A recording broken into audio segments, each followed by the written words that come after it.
What other object casts a shadow smaller than itself? Could you name something? Like, when you're walking down the street, is your shadow smaller than you are? If my theory is correct, then yes. I'm not asking you about your theory. I'm asking you, have you ever observed your shadow or anybody's shadow being smaller than their own body? It's a simple question. My observations are extremely limited. I only have eyes. But I'm asking you. My eyes are just going to estimate? No, because the answer is obviously no. Okay, so have you ever been walking down the street and you see a shadow of a plane, right? Like you'll be walking and then all of a sudden, or maybe you're you're let's say in a plane or somewhere in elevation, and you could see on the ground the shadow of a plane. Is the shadow of the plane smaller than the plane itself? I don't know. The answer is no. Here's my point. I'll just cut to the chase. How do you know? Because demonstrable reality. That's how. Here's my point. You can do that with any object. I mean, like just have a light bulb. And then try to shine like a, I don't know, like a model airplane over it. And then can that a shadow of that model airplane be bigger than the airplane? And then when the airplane is closer to the ground, it's going to be smaller. Would it be actually smaller and smaller than it's never the the answer itself? the answer is it's never small. A shadow cast by the sun is never smaller than the object itself. Right. All right. So why should we assume that about the moon? Because see, my point is it's not demonstrated. You're right, because his theory that the moon is casting a shadow smaller than itself is not demonstrated by anything in this reality. Yeah, but I mentioned earlier, like if you have a fly land on a piece of steel, it bends. What does that have to do with you just said about light bending? Your observational tools are like completely and extremely limited. Your eyeballs can't pick up microscopic or even more minute measurements. We're not talking about that. We're talking about we're talking about substantiated demonstrable reality. We're talking about applied physics. So we're talking about the sun. We're talking about the sun and how it casts objects. So when I point out to you that no object casts a shadow smaller than itself, all right, then so how could the moon, or how could you substantiate that the moon is casting a shadow that's smaller than itself when that can't be substantiated anywhere in nature other than the theory that you just gave me? You can't tell when it's so small. You can't pick that up. You need equipment. Demonstrate what you're saying. And you actually had the audacity to claim that I'm the one saying word salad. That's quite audacious on your part. Try to I don't want to say correct, but rearrange the way you say things, because nothing casts a shadow. That's not even the proper way. It's blocking light, right? A shadow isn't a thing. And whether you say the sun is casting or the moon is casting, there's no casting. There's nothing coming out. It's only blocking, right? So our whole language, I'm not blaming you for this. It's our whole language is botched, dude. Because there's a certain science that we are trained to think, certain ways we are trained to think. You realize you're obfuscating the point right now, right? I already told you, dude, the light bends. You're never going to see it with your eyeballs. That doesn't even work. What do you mean? You're just saying light bends.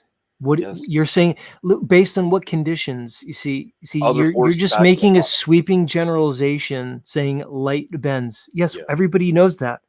But you're making a very specific claim. You're claiming that the so-called shadow of the moon is so small, all right, and the point of totality when we observe a solar eclipse is so small because the absence of light, as you would put it, all right, is smaller than the object itself. But I'm asking you to demonstrate and substantiate your claim, because the world that I could substantiate and the world that I could demonstrate to you shows consistently that when the sun is shining on an object, the shadow that results from it, or the absence of light that results from it, can never be smaller than the object itself. So why would the moon be any different? It isn't. It wouldn't be. But it is different. It's way bigger. There's a hell of a lot more matter. So okay. So again, you're begging the question, you're affirming the consequence, and you're reifying the argument. Okay, you just are assuming. So let me give you a little advice when it comes to discourse. That's why it's called you genuinely don't want to assume the thing that you're trying to prove. If we're trying to prove the size and distance of the moon based on the model, you can't assume the size and distance of the moon. I wasn't trying to prove anything. You obviously were. This is the discussion. The discussion is, I said that's what is the world? What is the cosmology? That's the current discussion. So you can't just claim the thing that you're trying to validate and prove. The only thing I claimed is a theory. I don't know it for a fact.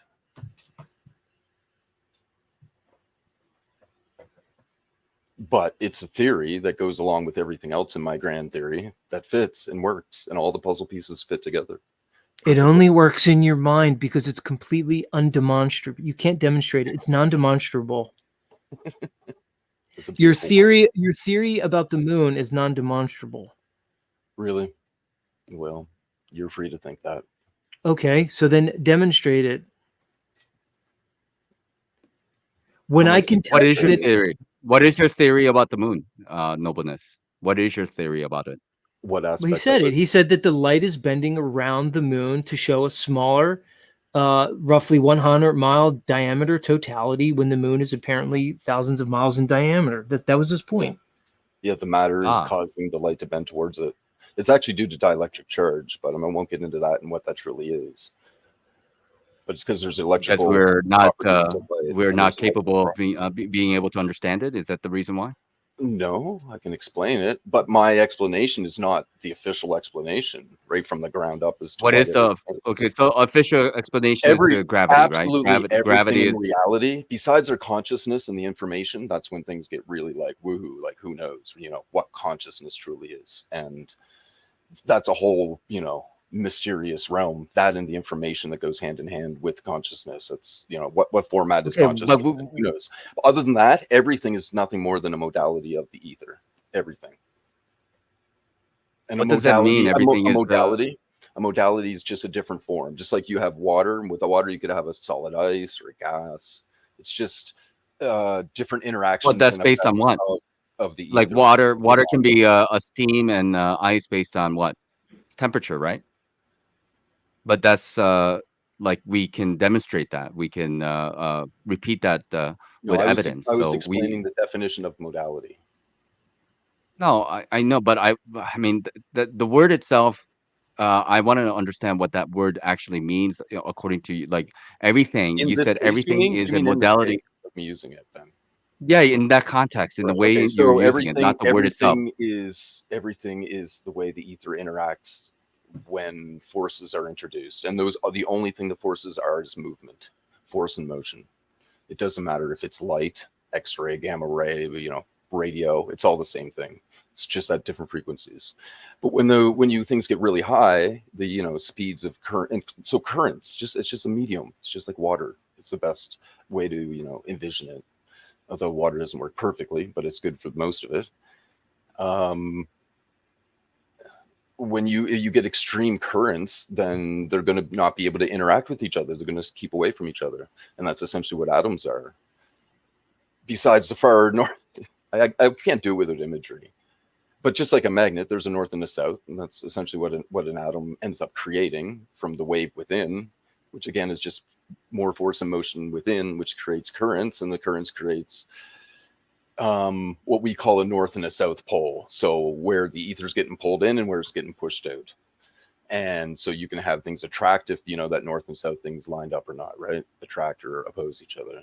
And on the sides, they're only going to get so close. Who's that? David Icke dude. Just like he used to point out, when you sit on a chair, you're not actually touching the chair. None of the molecules of your clothing is actually touching the molecule or molecule. Okay, we agree. Let's just say we agree. Right. Yeah, so it's a kind of an expression of like what some kind of a frequency whatnot, and then that you matter is exist and the not chair knock on exists. wood. That physicality is not knock on wood. Like But what does any of this right? what does any of this have to do with demonstrable, observable reality that we've been talking about thus far? Because like You this is can't kind see of it. like woo-woo That's for land, sure. and You can't see it, so you can't just go by observations with your eyes for everything. There's things that go on that we can't observe. but do you agree that there are things that you do observe? Yes or no? Of course. Okay, so do they behave in a way that is, I guess, predictable, or is how would I say, like there is kind of like we have like demonstrations and experimentations, and we have an, I guess, assumption of how we think light works and shadow works, because this goes back to the conversation again about how shadow is working. So when Z was asking, hey, can the shadow be actually smaller than the object itself, and you can move that light up or down or do whatever you want, and the answer would be yes or no. And Yes. then when you go into this like kind of Sure. when you go into this thing about like well, microscopically we can't really know, and then if a fly lands on a wire, like I'm not sure like how that relates to that conversation that we were just talking about. I don't know how that Because is he's using the word connected. observe. He's using the term observe. I'm saying you can't observe everything, not just with our typical eyes or five senses. No, there's lots we can't observe. You know Well, what? I Some of mean, the like we can't observe like infrared light or ultraviolet light and stuff like that. But there is light that we can observe. So yes, it is true that you can't quote unquote observe everything, but there are things that we can observe with our eyes. Yes, you can see and one of things, those yes, things. you can observe it, and you can make certain Well, I assumptions. mean, But okay. your assumptions may be incorrect. Well, how would you know what is correct and not correct, though? Like, okay, you can use the word observe, you can use the word see, it doesn't matter, but it is something of an experience, right? And then are you like coming from a position that everything is a subjective experience? It's just like, Yeah. okay, well, we don't really know, so we can't really figure out. So what's the point of talking about any of this? Because we're all coming from some subjective experience of things. Oh, Right? yeah. So are we actually trying to have a conversation about anything at all? Or do we have a position, and are we trying to support this position with, say, evidence? It's really And simple. evidence is based on All it what? is, he's saying you Is it can't really see the simple? difference in the Okay. size of the shadow, and I'm saying you're not going to be able to see that much. That's minute of a difference. It's that simple.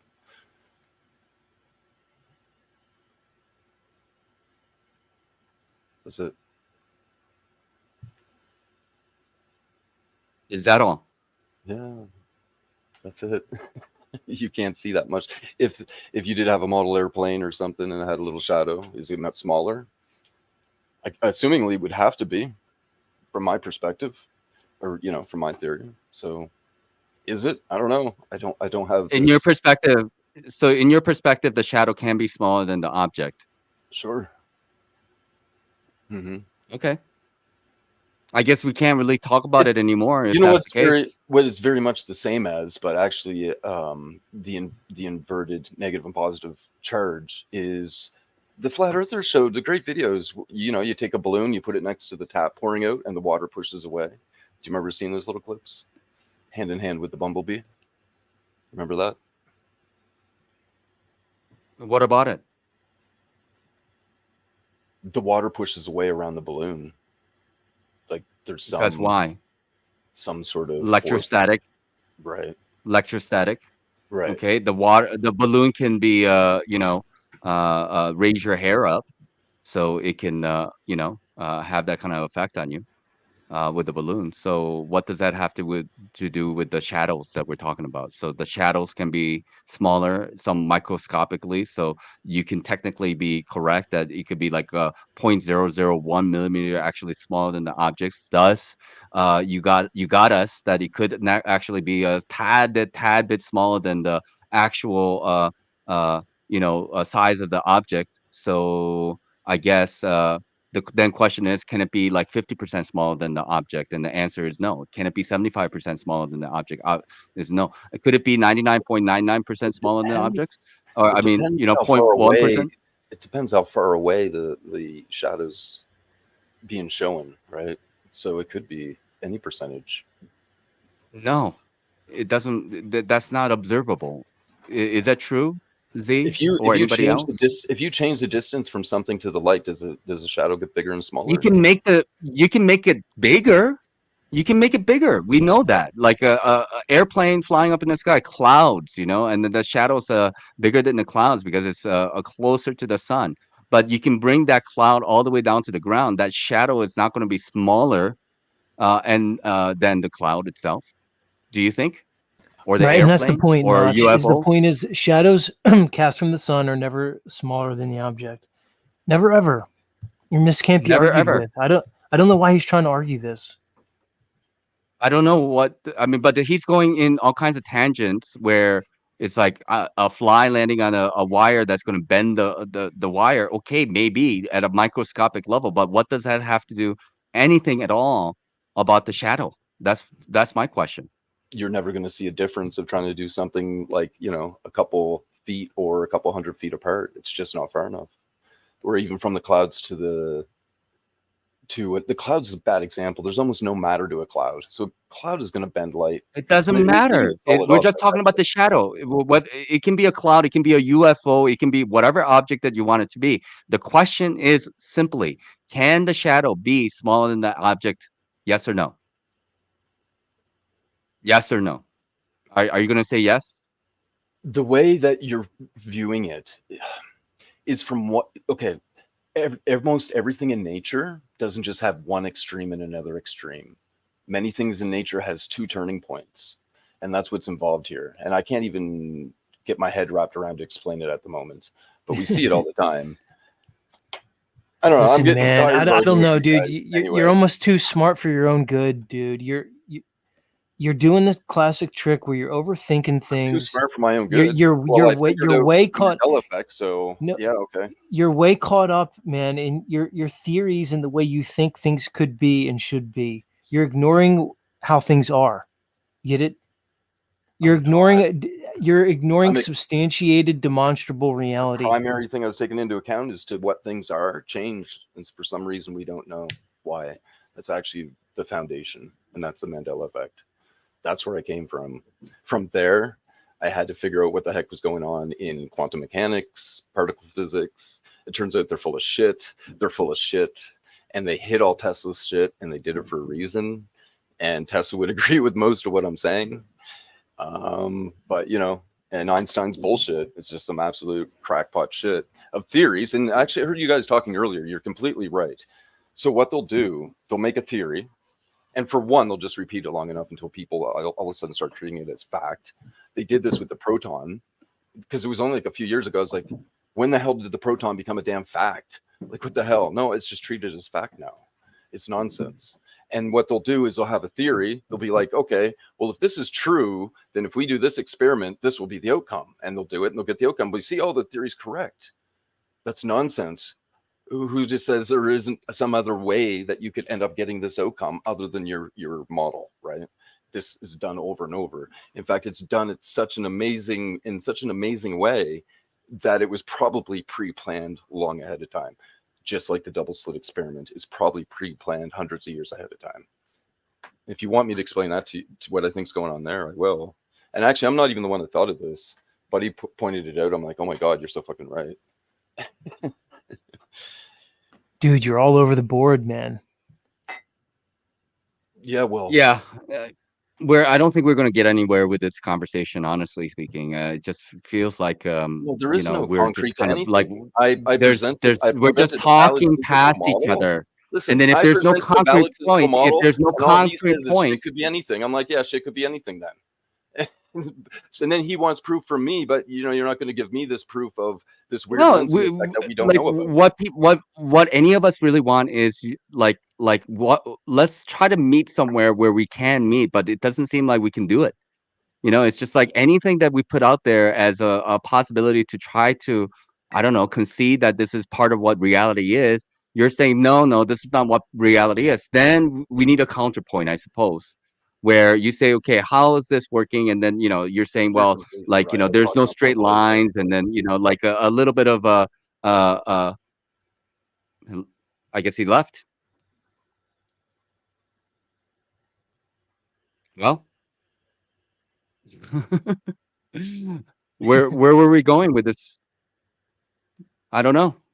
That was like one of the more tedious things that I had to experience lately. And look, nobleness. I guess I do appreciate you donating to me, but like I'm not gonna like just sit here and accept whatever just because you gave me some money. So I hope you don't think that way.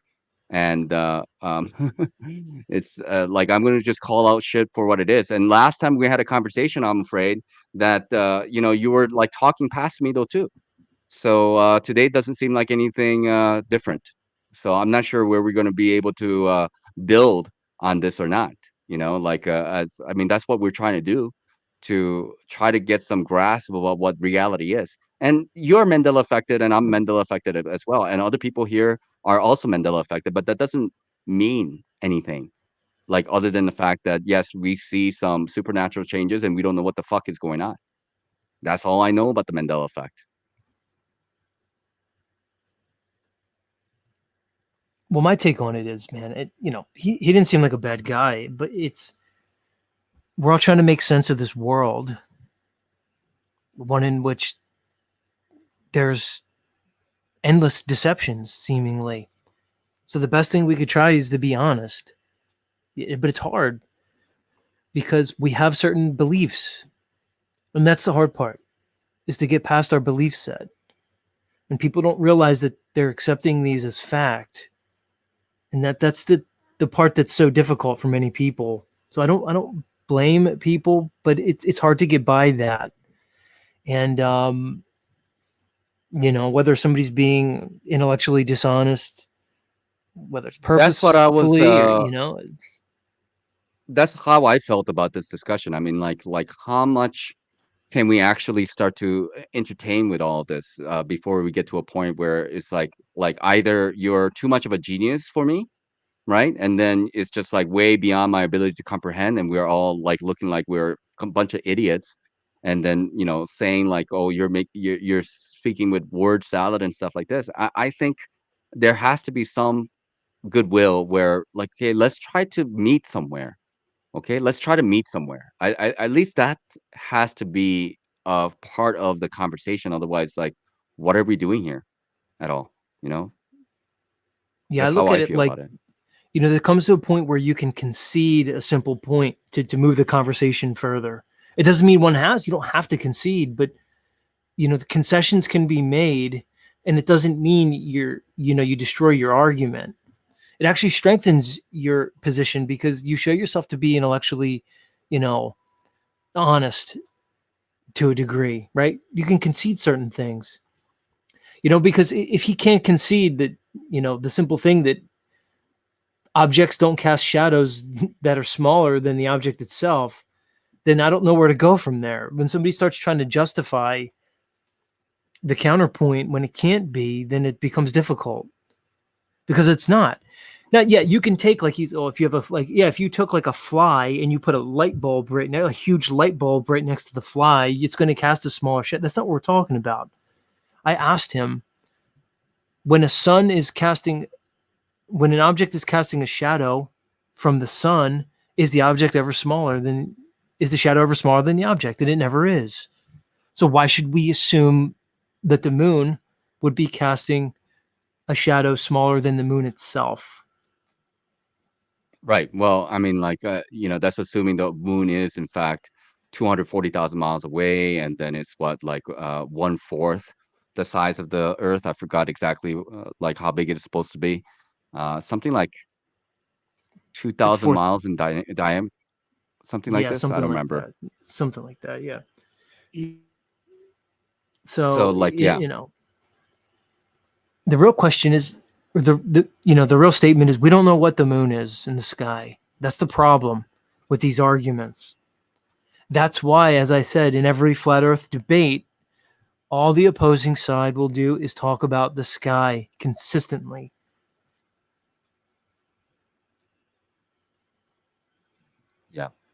Let me just say hello to Pineal. How's it going, man? It's been a while. I think the last time I heard you was when we did that Francis Scott Bridge thing long time ago.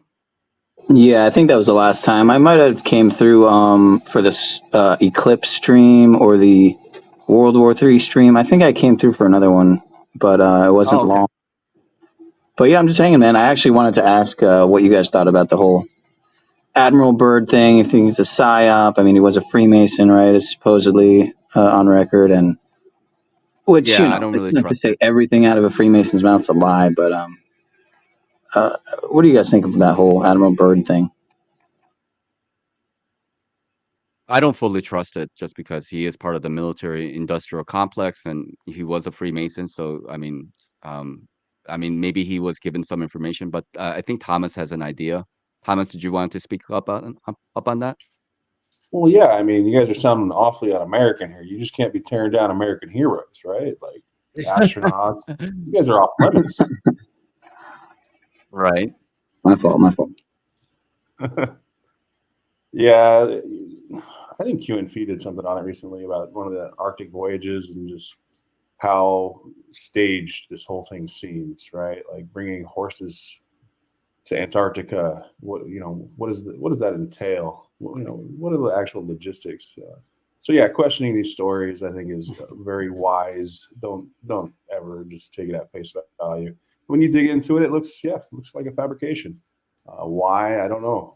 That's a good question. And how much are they fabricating right now? I think that's one of the reasons why going to Antarctica is interesting, is because we know that basically everything we see on TV is nonsense and we're lied to in so many different ways, that Antarctica would clearly be the same thing. They're going to show us bullshit. We've seen some of the bullshit when it comes to videoing the actual pole and the little sphere they put there, and the video editing of the so-called live cam and these kinds of things, right? So we're already skeptical of the information that's coming from this place. It's not like, New Zealand or Australia where it's largely inhabited and we have plenty of evidence that, Australia is real, right? So I get the questions of Antarctica and I support it, right? Like we should know more about the extreme north and the extreme south. I think it is the giant question mark because the rest of the earth is highly populated and highly navigated and traveled, and we can map it, right? Like we know, but it seems like all this information about the extreme north and the extreme south is highly suspicious, and it'll answer a lot of questions for that model seeker or trying to put a picture on what this realm is. I don't know. What do you guys think? You guys still curious about Antarctica? Have all those questions been answered for you? Do you trust the information coming from Antarctica? How skeptical are we about what we've seen on Antarctica? There's a lot of theories. We got Nazi pyramids, aliens. You got a lot of shit happening in Antarctica. This is a popular topic outside of flat Earth.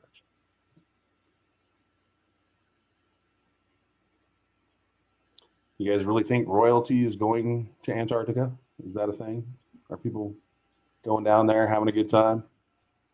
Well, I mean, when we had Dave Weiss up here with Rose, I don't know, some lives ago, and he was talking about how like he was tracking these transport ships, and they were like going into like middle of Antarctica and stuff like this, and I forgot the island off the coast of New Zealand, and so they were kind of tracking, and so there's some theories about that. How much truth to it there is, maybe there's something. I mean, like I was kind of looking at some ships myself, from the free track, and you have to pay money to be able to track ships that's like below certain point, and and there's some transport ships they're definitely down there right next to Antarctica or in Antarctica, so what to make of that, I'm not sure.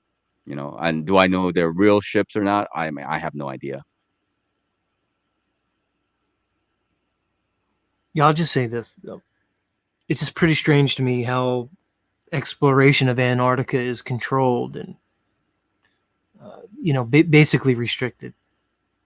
I just say why. They let how many people climb and die on Mount Everest like every year, right? You know what I mean? Like there's nothing stopping people from exploring within a certain given range. So I don't understand the argument for preventing people from going to Antarctica. Why can't these people who want to climb Everest charter trips to Antarctica at their own risk? So there's no logic to it. It seems to be very likely they're protecting something. It's very strange and mysterious. Now, as far as Admiral Byrd is concerned, I would agree. His connections to the elites are well known. You can look into his background. His brother was like the governor of Virginia, or like his uncle. He has very well established ties to like the early American blue blood families. So who knows where he plays in, where he fits into this whole story. It's it's simply information, and then I think it's our job to incorporate that information and then make certain decisions based off of it. It can inform us in particular ways. It's a shame that it has to be like this, but there's so much deception. It's hard to really get a grip on what's true and what's false. So it's just information. And it's I don't think we should. I'll just say this: more and more, I'm moving towards having a worldview that's based on what I could substantiate, and less so on stories. It's the same thing when we get into religion or history.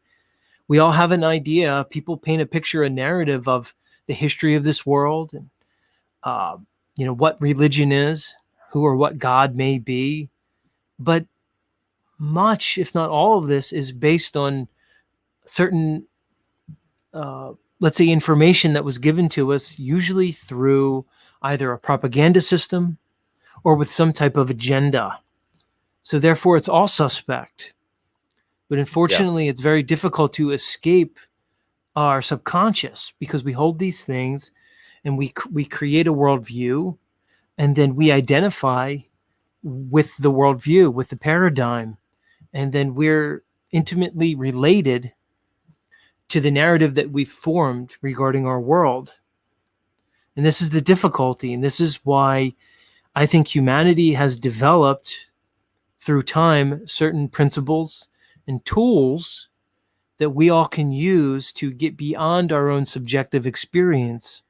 That's one of the reasons why I'm so interested in logic and true demonstrated applied physical sciences, because these are methods that we can use to escape our own subjectivity and get beyond our inherent biases, right? So what tools do we have to evaluate this world in some manner of objectivity? And to me, that's the most important thing in these times where we see so much deception.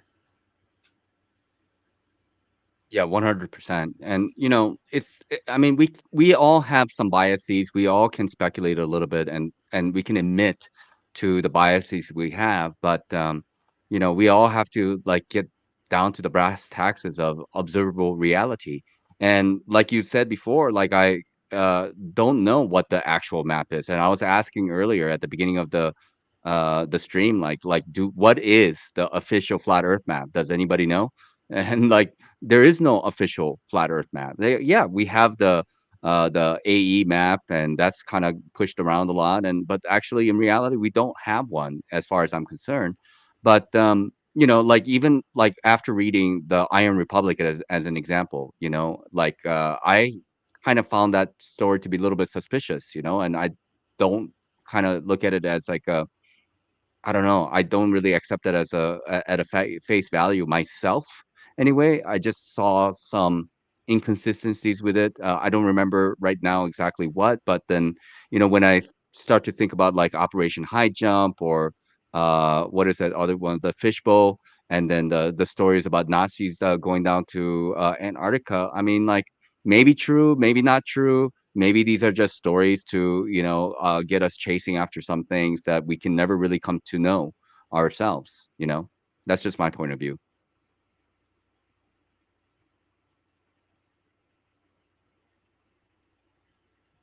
Anybody else? Yeah, I was just thinking, I remember early on, when you start questioning the shape of the Earth, it leads into, well, what is the model? What does Earth really look like? And like you're saying, a map. And technically, the most accurate map in the world is kind of an interesting search. Like, it's really hard to find anybody that will demonstrably say that this is the most accurate map. Now, we know that there's a lot of different maps we use to navigate the Earth, and they work. So there's working maps out there.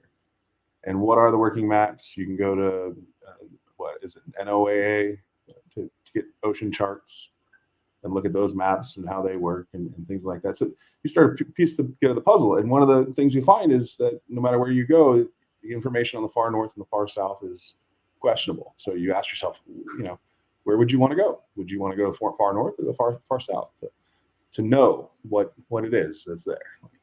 Are you looking for Mount Meru? Are you looking for the ice wall? Are you looking for outer ponds? Like, it's very questionable what the extreme north and the extreme south present as far as size, what happens, all these kinds of questions, right? Yep. So did you decide, would you want to go to the North Pole or the South Pole? We don't even know. Like there's some theories that the equator is actually smaller than what's presented to us, or the circumference. Some people think it's more like 20,000 miles in circumference, right? So even on like let's say a FE model or an FE map, which would mean that there's less land in the northern hemisphere.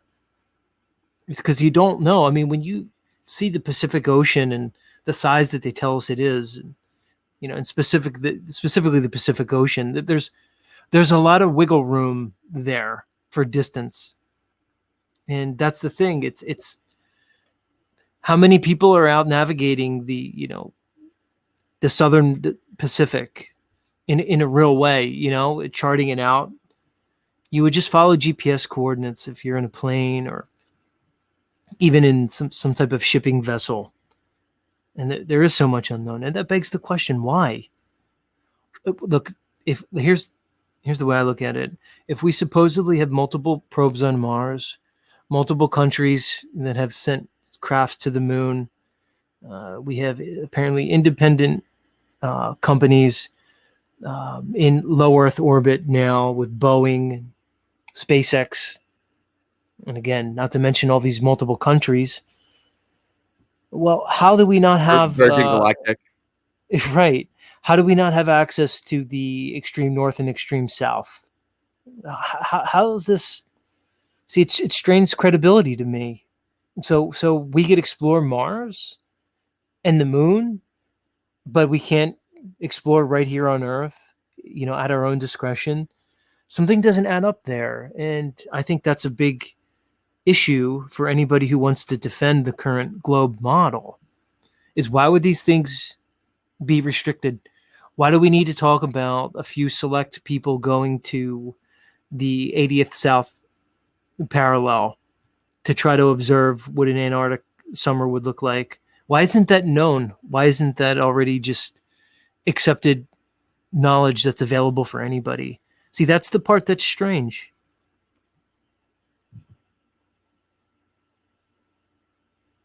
Yeah. Stephanie, did you want to chime in? So I have been waiting quietly to say, has anyone noticed that the full moon and the summer solstice are lining up beautifully over different regions of whatever we're on?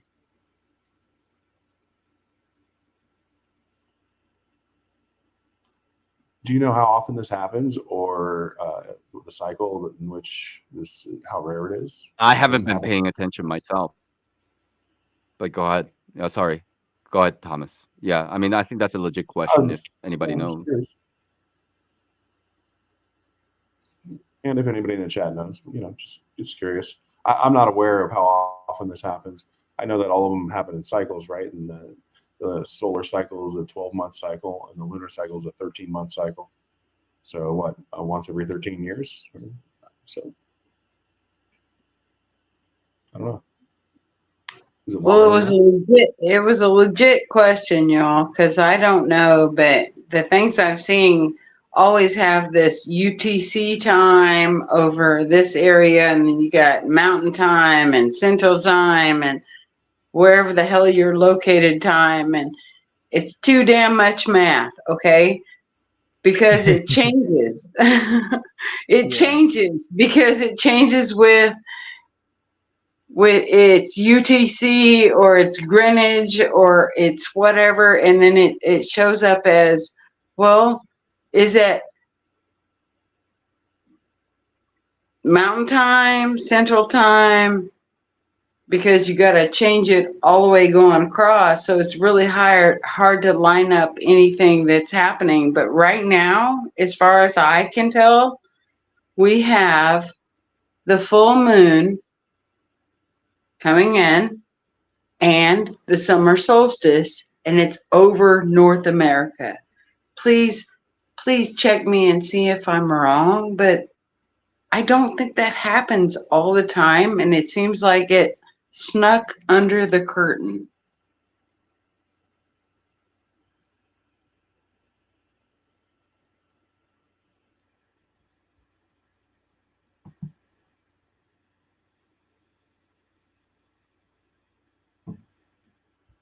Sorry, I was in the chat. So, well, I think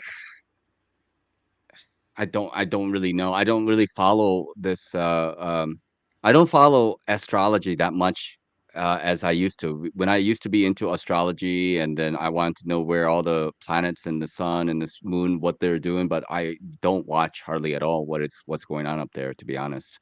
So I can't really contribute too much, you know. Okay, I agree. Can we admit that it's a little weird that the solstice and the full moon are showing up at the same time, and it kind of snuck in? I can't say one way or another about that. Yeah, I mean, myself. It's cool, but I mean, the thing is the cycle's predictable and repeatable. I mean, you can predict eclipses out for hundreds and even thousands of years, and they're accurate. And I was looking at with the last solar eclipse that we had here recently in North America, I guess it was in April, I was looking in books from the 1800s, and they had the exact path, right, of totality exactly, and the exact date pegged in the 1800s. And in this book, they had it all. It was documented for hundreds of years into the future. So, these things are known, and they certainly happen with some degree of periodicity. And that, to me, is the amazing part. Is that it's such a accurate and complex timepiece that really never fails. And that's so interesting to me, which I think really lends credibility to the idea that we live on a fixed earth and the heavens move like a timepiece above us. That's what's fascinating to me. And there's so many celestial events that when they synchronize are, I think, of significance, whether it's, the so-called planets when they have certain alignments, or, any type of thing like that. Or the eclipse. And I think there's great power in it. And I think what has happened is we've been conditioned under this mindset of scientism. And I think it's been a concerted effort to basically demystify the world. And they supply us with these answers to the natural phenomena that we all observe. And they tell us that science has it figured out. And what it does, it basically entrenches us into the physical. And unfortunately, when we basically peel back the curtain, of so-called science, we find that many of the things that they're stating as fact are merely based on presuppositions, and theory. And then they build off these assumptions. So basically they posit certain things. Is a very beautiful statement. But my point being is that so many distractions for all realms of whoever is paying attention to what has missed the fact that a full moon and a summer solstice are lining up, and I don't give a shit what astrology stuff you believe in. That is a big deal. So there you go. I'd like to hear everybody else's comments after. Like, I missed it, and I'm actually kind of pissed off at myself that I missed it. So who else? Yeah. Real quick, I just want to thank Saddlebone for your support, and thank you so very much for helping me out. Cheers. Go ahead.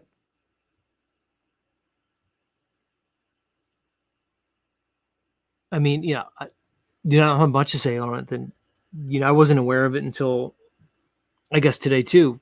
The solstice crept up on me, and I looked and said, "Oh, today's basically the solstice." And I noticed that I think it's the strawberry moon this month. But I can go on a whole thing about months and things like that. But I do think, she's making a point that there's significance. Maybe it happens, I don't know, maybe it only happens every 30 years or something. It's probably more rare than common.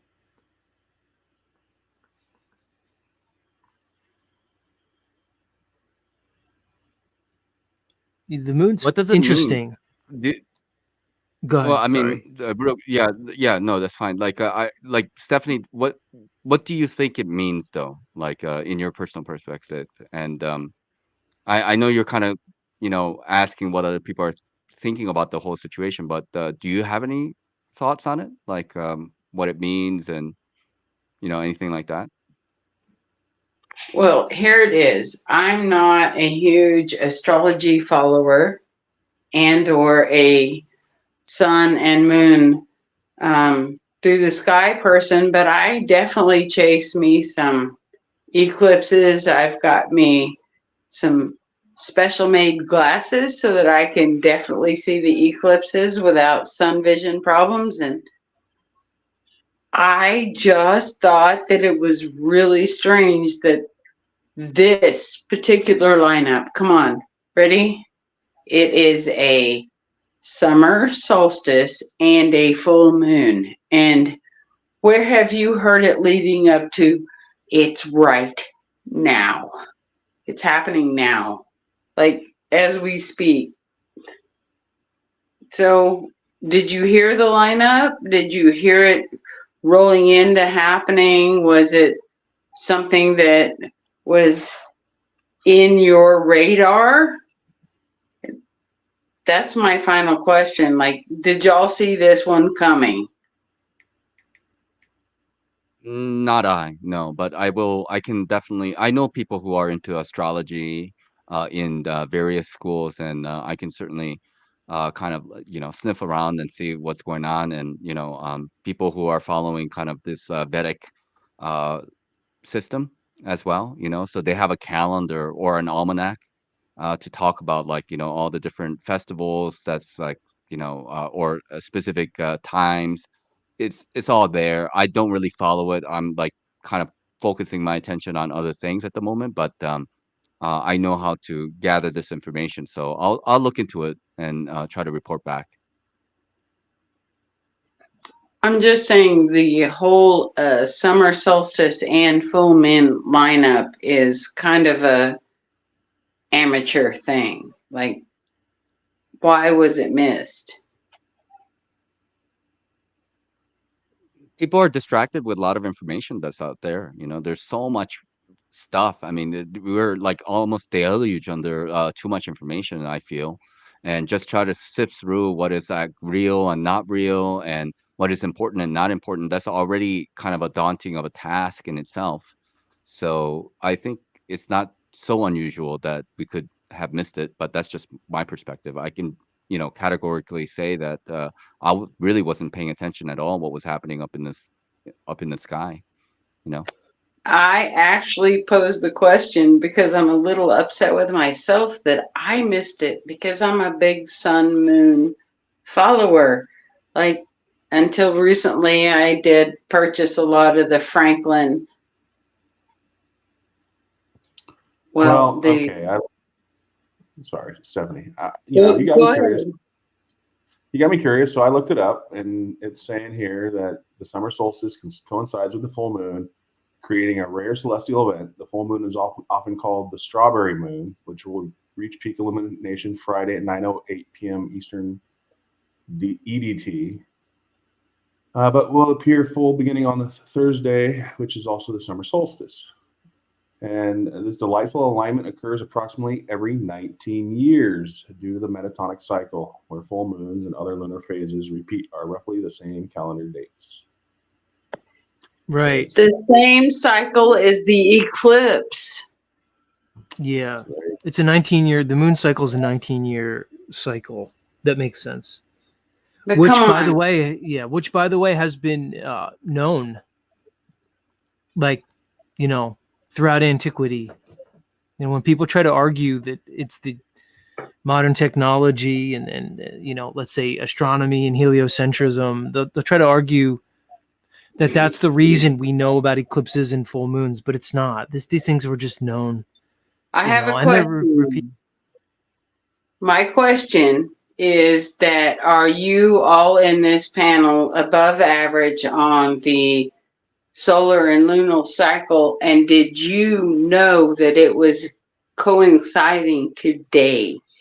Like, are you unaware of these cycles? Do you only pay attention to the eclipses or the solstices? Like, were you unaware of this coinciding? Like, it literally is happening right now, and it's just as rare as an eclipse.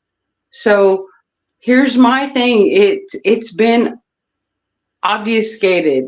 They've hidden the facts, and so we didn't know to look at this stuff. Okay. Did you know ahead of time that this was going to happen?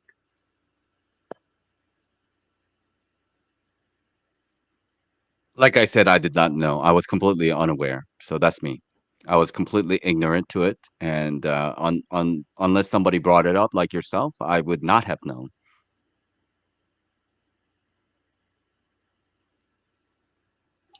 So I think I would have known if I was into like farming, because I do think the cycles are really important for farmers to know. The Farmer Almanac shows this information.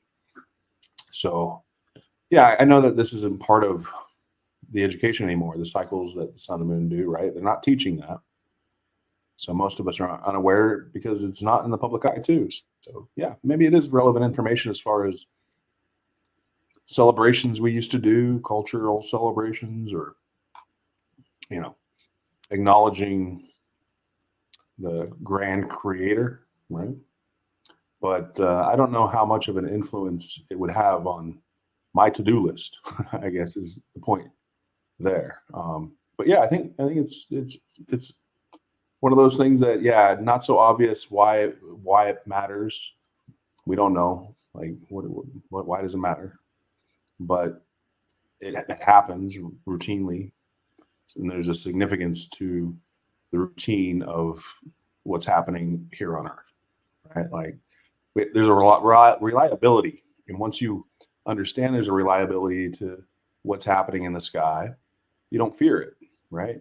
You can depend on it, and it gives you a sense of security, unlike, you know, global warming or something like that, where you think the system is all chaos. So I think, there's some relevance to knowing this stuff, and I'm just not sure how applicable the information is. There's a lot of different offshoots of how to apply this information, these alignments, this patterns, or what we see in the sky, and I'm not sure how to do that. It's not my thing. Now, Chiquita, I think we have spoken in the past, and I have Yes, some ma'am. strange observations and questions, and I usually pose my questions and then step back. But this one's got me baffled. Like, here it is. Why would I be the first person to bring this forefront of people who watch the sky? There's a lot of people out there talking about weather and how our atmosphere reacts either electric or electromagnetically to the outside things that we see. But this seems like a big lineup. The summer solstice, the high point of the moon or the sun, and then the high point of the moon lining up, and it's almost been like it's swept in the corner like a secret. Like, I pay attention to this stuff, but I literally just brought it all together.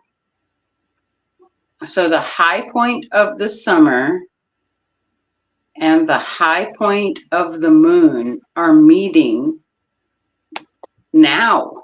Like, now. Yeah. I mean, like Like, right now. What's her name? Shadow and Light was saying, like, the last time it happened was in 1986, something like this. So that's like 38 years ago. So it's a pretty big deal in that sense. And I can't tell you why you know this information or you came across this information. I'm baffled that I missed it. Like, I have been busy. Well, you know my backstory, with other distractions and stuff. So I missed the spring come in and the following of the moon. And it wasn't until today. So is anybody else aware of this conjunction before I mentioned it? I think you asked that question already, did you not? Well, no, I'm asking of the panel. I'm sorry. Yeah. There's a few people who said that they were aware, like Unindoctrinated said that he was aware of it. And then I think one or two more who also said that they were aware of what was going on. But if anybody else wants to chime in, Unindoctrinated, you can see that he was aware of it. And then if anybody else wants to chime in and say if they were aware of this conjunction of summer solstice and the full moon, which happens, I guess, last time it happened was 38 years ago, and who knows when it happened before then. So, yeah. Winston also says she was aware of it. Yeah, conjunction in the sense that it happened at the same time. Not in the same planet in the same location. But so anyways, go ahead. So I'll just jump. I mean, yeah, to her point, it is kind of strange that media wasn't more vocal about it. Like, why don't we see this everywhere? It's strange that they'll hype up certain things and not others. Like the eclipse was the biggest deal ever, and then something like she's pointing out wasn't even mentioned. So it begs the question, why? So I get where she's coming from. The whole moon thing is fascinating. I mean, we can go off on the moon, man. The idea of the moon cycle, how it relates to the months, how it doesn't relate to the months. It's very strange how they've altered our understanding of time, and they've taken it away from the heavens, because it shouldn't be hard to have a month. It's basically 29 and a half days, but they give us like 30 days, 31 day months, because they try to match it up with the year. And it's strange how we conceive of time, and then even more so the idea of that they give us days of the week. There's 7 days in a week, but I consistently argue that that's 100% arbitrary. This idea of 7 days, there's no representation of a week in the heavens. We have moon cycles, we have the day cycle, right? And we have the yearly solar cycle. So that makes sense to me. But I don't understand where a 7 day week fits in, this arbitrary 7. And, I've looked into it somewhat, and there's a lot of different explanations. Primary one is the Bible, right? God created the world in 6 days, rested on the 7th. But other than that, other than these conventional explanations, there's no representation of that 7. But think about how much we're impacted by the idea of the days of the week. So much so that they have their own energy. They have a feel to them. And we operate our lives by them. It's Friday night. That feels a certain way. Or Monday morning obviously feels a certain way. But to me, it's so absurd because of the arbitrary nature. And I think it lends to the idea of how we can be controlled by people with particular interests to set our minds in ways. Because really the only measure of time is what's happening in the sky, and how amazing that the sky is so periodic that we can base time off of it. I don't know how we would have a concept of time without the sky. It's strange to me how we can conceive time if we didn't have that. I don't know how we would. Yeah. I guess maybe you could come up with a way, but this idea of the months, there's basically the moon cycle. There's it's a little bit. It's I believe it's 354 days is the 12-month moon cycle. So it's like, and there's like 11 days left over. 354. Right? Is 354 days. So there's 12 full moon cycles in a year, equaling 354 days. Right? That's how it works. I thought it was 364. Like you mean like if you used another like a calculation, like so like each moon being like 29.5 days, like this, and then you multiply that by 12. By 12, yeah. So there's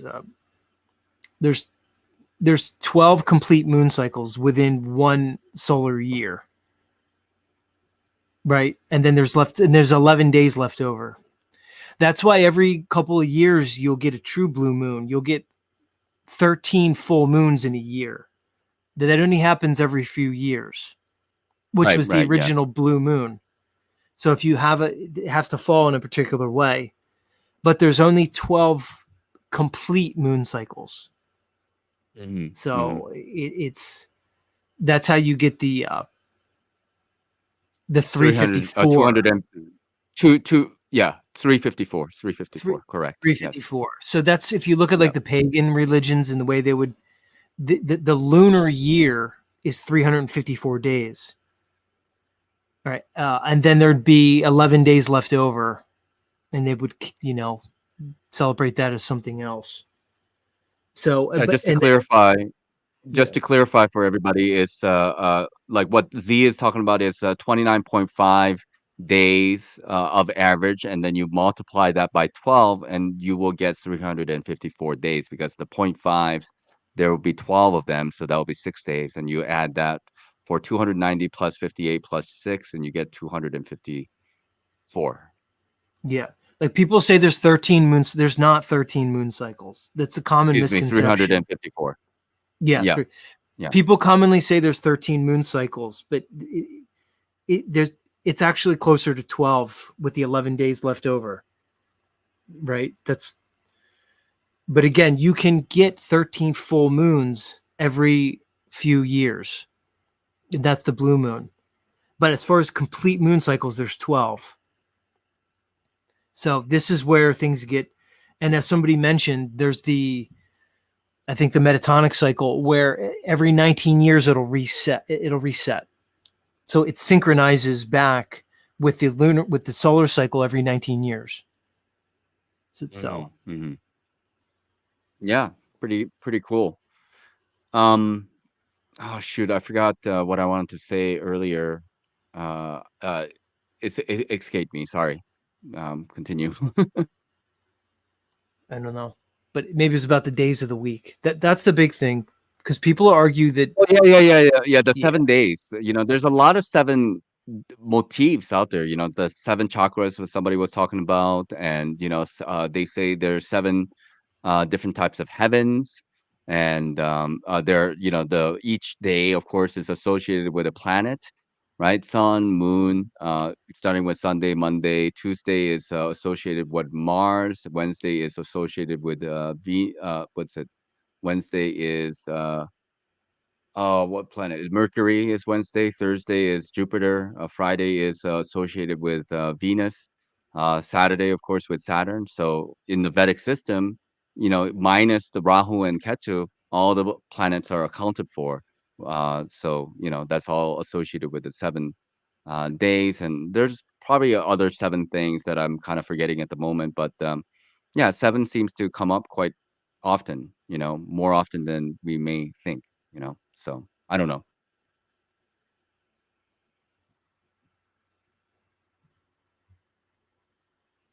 Yeah, I always looked at it as it seems to be the perfect amount of distribution of time if you were to have like a slave society.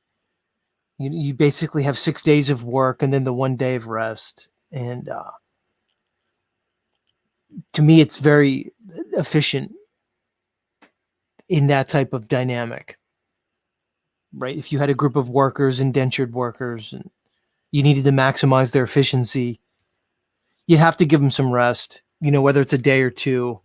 They have to have time to rest. You couldn't just work them every single day. So to me, it seems like the perfect calculation.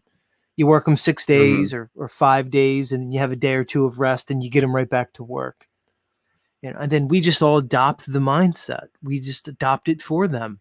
We wake up Monday morning, and our mindset says time to work, right? And Friday night comes and says time to shut down, and then we have our whole society organized around that. But I contend that it's just completely arbitrary, and it's more a product of convention and efficiency than anything that's natural. And that's strange to me that we just all accept that. Why should people have to feel shitty on Mondays or joyous on Saturday? Why can't we have that same joy of a Saturday every day? Why do we need to feel that Monday depression? So to me, that reeks of some type of engineering. Yeah. I can't argue with that there. I mean, there's a lot about this reality seems quite engineered. I don't know for what purpose. Obviously, if we look at it from a perspective that we are kind of slaves, and we are here to, I don't know, be the lifeblood of this world somehow, and we're kind of used up and then spit out and recycled in and stuff like this. Obviously, that's kind of is a can of worm in itself, but it's pretty wild to think about the whole thing, and just to talk about some basic stuff with people, and I find it really difficult because, like, we have a very a small, like, fraction. I don't know. It's hard to say, like, how many people are flat earthers or how many people are really into the conspiracy, but I would say that the number of people are still in the minority. And like, are we um are we tackling this with this idea that we have the objective truth in mind, or are we actually going insane? Of course, nobody thinks that they're uh batshit crazy. Every once in a while I kind of do think so, but like there's kind of rhyme and reason as to why I you know kind of think and feel the way I do. It makes sense to me, even though it might not make sense to everybody else. So I don't know. Well, I think that's healthy, Notch, that you question I do it to myself every day. I do like a reality check on myself. I go, okay, the things that I accept about my reality, what am I basing them on? And am I consistently trying to falsify my beliefs? Because if you're interested in truth, that should be your goal. You should be forever trying to falsify the things that you believe in. That way you can move beyond beliefs. But it's not a journey for the faint of heart. And it's one of the reasons why I think so few people engage in intellectual honesty or the so-called pursuit of truth, because it's difficult and there's consequences, and the consequences are real. So it's informing a lot of how I'm behaving lately towards other people, in a sense where I cut people a lot of slack now, right? And I'm trying to take the high road in my discourse with people, because I understand that there's so much deception that we are all subject to from a very early age. So much so that it becomes very hard to discern a true thing from a false thing. And how you doing over there, Notch? You want to give it to Will Duffy? You feeling forgiveness is the way to go here? Well, let's let Z finish his thought, and then let me respond to that. Well, I mean, that's the crux of it. Yeah, I mean, it's been said that an eye for an eye will make the whole world blind, and I could see more and more of that. In that, it's incumbent upon someone to break a vicious cycle, and whether somebody's right or wrong, somebody has to hold compassion, and there has to be some type of intention above and beyond the mere material. So if it's not going to be me or this person or that person, then who else is it going to be? So I do think it's important for people of consciousness to take a more conscious and aware and enlightened course in their behaviors and their interactions with others. And it's just a mindset that I'm more and more embracing. It's basically it. Yeah, I just want to say thank you very much, Gigi, for your support, and I really appreciate it. And just to respond to Thomas, I will say this: like if I see anybody, I don't care if they're among my friends or people who are not a big fan of me, it doesn't matter. Even if you are a flat earther or Mandela affected, and if I see any kind of dishonesty, I'm going to point it out. But how I do so becomes the name of the game for me, which means that I think there is a kind of an approach, and I tend to go in the route of like not to imply intent, which means that I don't necessarily come from that people have bad intentions, initially speaking. And that's what I've always been, saying with Will Duffy, specifically him, that I do think that he is probably coming from a good position. Now, having said that, there were some behavioral things that I have seen, and I pointed it out today. His blatant lie to Sean Griffin, and then him kind of smirking at the fact that he is a pastor and swearing on the Bible and this kind. These seem quite inconsistent to a man or a person who seem genuine to me. That doesn't mean that he is or he's not, but I'm putting all this information together, and that's just true with anybody. I just keep tabs on how people behave, what people have said, and what people have done, and I have a kind of a memory bank of that. I might not be able to like pull it out like like a file drawer wise, but my brain is kind of getting cobwebby here and there, but it's in there. I'm pretty sure, and I get reminded about this and that. But like that doesn't mean we can't give people the second chance or third chance. But that also comes with some provisions of like protecting myself and to just kind of keep people at a arm's distance. And people should prove their good faith, and they should prove their honesty over time if they have exhibited dishonesty. But obviously, if they were always straightforward and honest, then this is not a topic to talk about. So that's kind of the way I look at it. But as we know, there are deceptive people out there. There are snake oil salesmen. There are people who are deliberately lying to us, and that's just a matter of fact. And we as humanity, we need to wake up to all the tactics that is involved, and this kind of a deception that we've all been a part of, that we were all susceptible to. We are the Truman Show, and I think waking up to that actual reality is the part of the game that God wants us to overcome, and that becomes the test, as far as I'm concerned.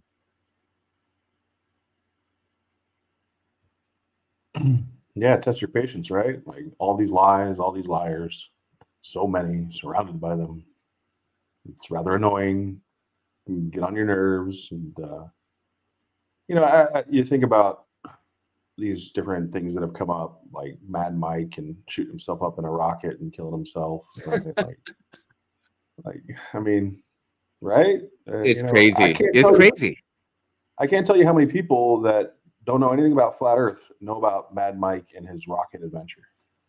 Like, yeah, why can't he just charter a plane? I mean, like if he just took a Cessna up there, he would have gone higher than his homemade rocket. I mean, what are we even talking about here? Like where's the logic? I mean, it just makes everybody look so stupid and dumb, and then flat earthers are dangerous to themselves.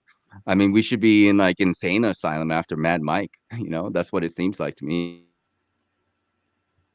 And then there's the other spectrum where you got someone like Elon Musk, right? And he's out there, look at it. It looks so fake, it must be real. And all these freaking people are, following every word this guy says. Like, if you want to get views, well, he's a genius, right?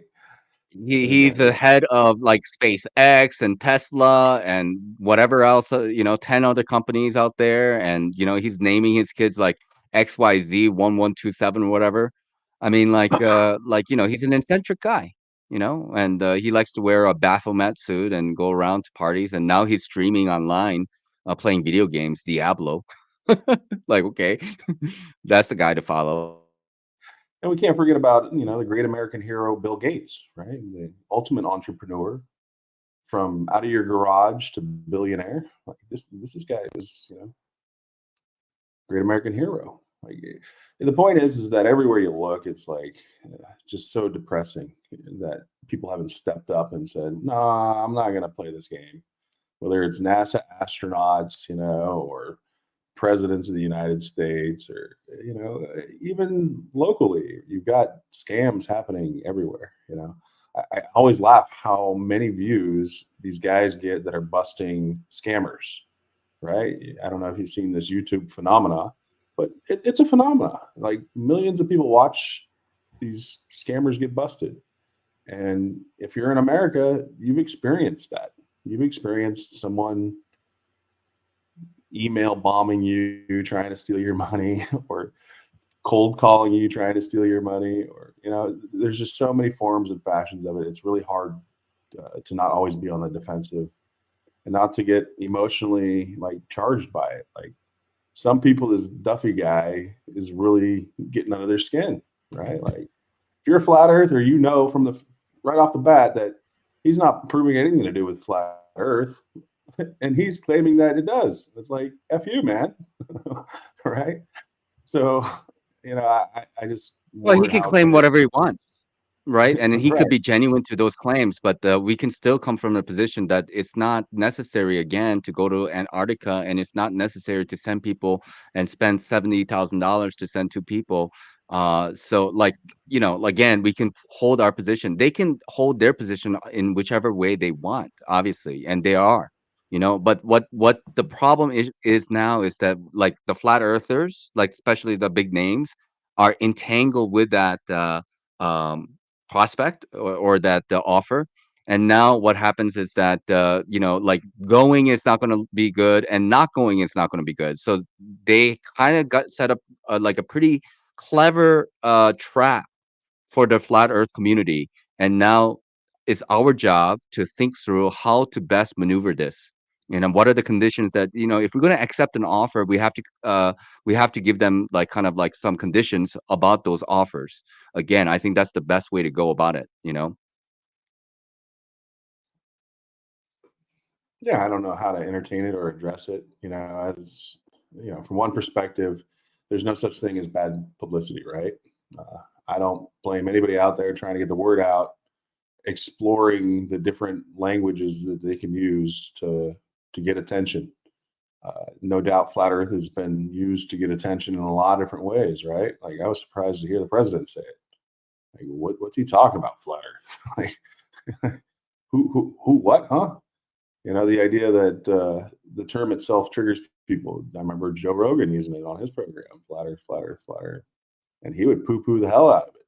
You know, how upset are we with Joe Rogan that he poo-pooed the hell out of it, or that millions of people heard the term flat Earth and are less triggered by it now? Because I think, you know, the psychological aspect of this whole thing, the mind games, is that your globetards are actually flat earthers trying to help you guys articulate yourselves, and more importantly, Okay.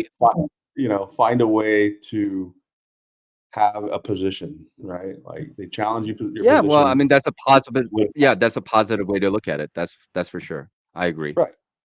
So, you know, the agendas, right? The motives, you know, you're questioning, why is this guy doing this?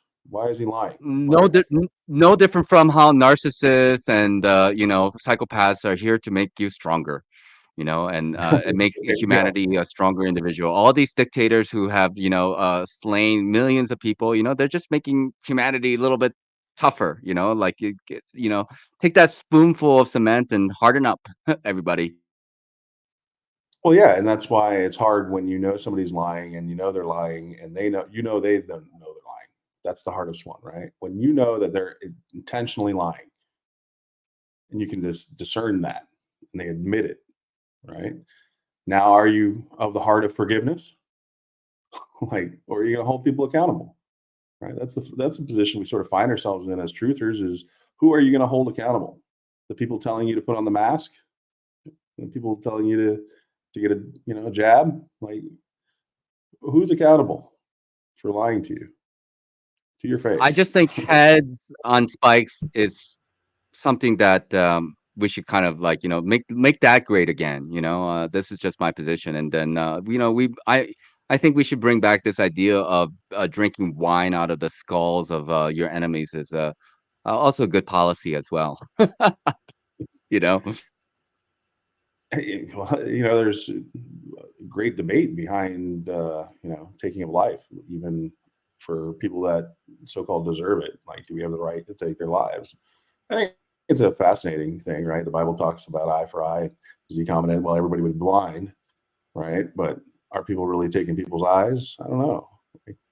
But yeah, you know, we find ourselves in a moral compromising situation where we're trying not to judge everybody that's lying to us because we don't understand where they're coming from, you know, their intentions behind their lies, good or bad, however they see it, right? Like, you can't pick all that apart. You're not that person. You haven't, you know, had their experiences. So, you know, it's one of the struggles we have, right? Because you're devastated that you've been lied to. It hurts, man. It fucking sucks that you've been told a lie. Like, there's nothing good about it. And you want to blame somebody. Like, who's responsible for this? Earlier today, you were pointing at the Freemasons. You know, they deserve some of the blame here. I don't know. Who else can we point at? You know, who's to blame for this clusterfuck? Yeah.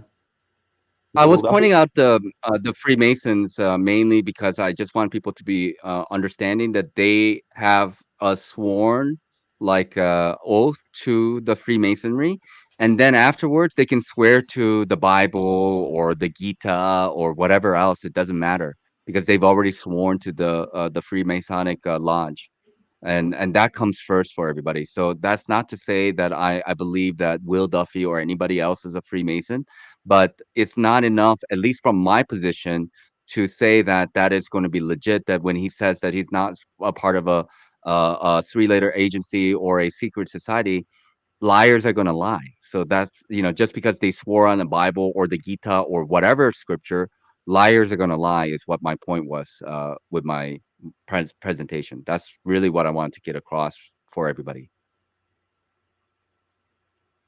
Yeah, there's also the idea of, how deep is the lie? How high does it go? And who's in on it? Because we may be dealing with a situation where there may be a lot less people in on it than one may imagine.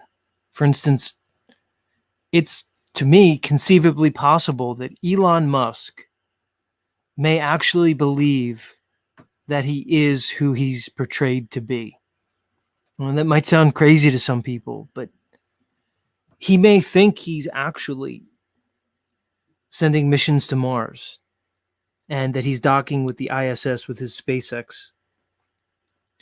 He may actually believe the narrative. This is how deep it may go. There may be a lot less people in on it than some may believe. Now, this could even extend to politics. What do the presidents actually know? They may think that they're running the country and they're in charge, and that the buck stops with them. It would make them a more more controllable, and it would be much more realistic in terms of the presentation if they actually believed it.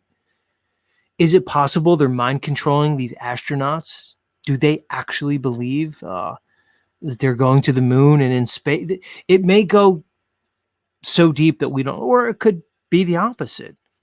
There could be a whole group of people that are completely colluding to give us this false reality presentation.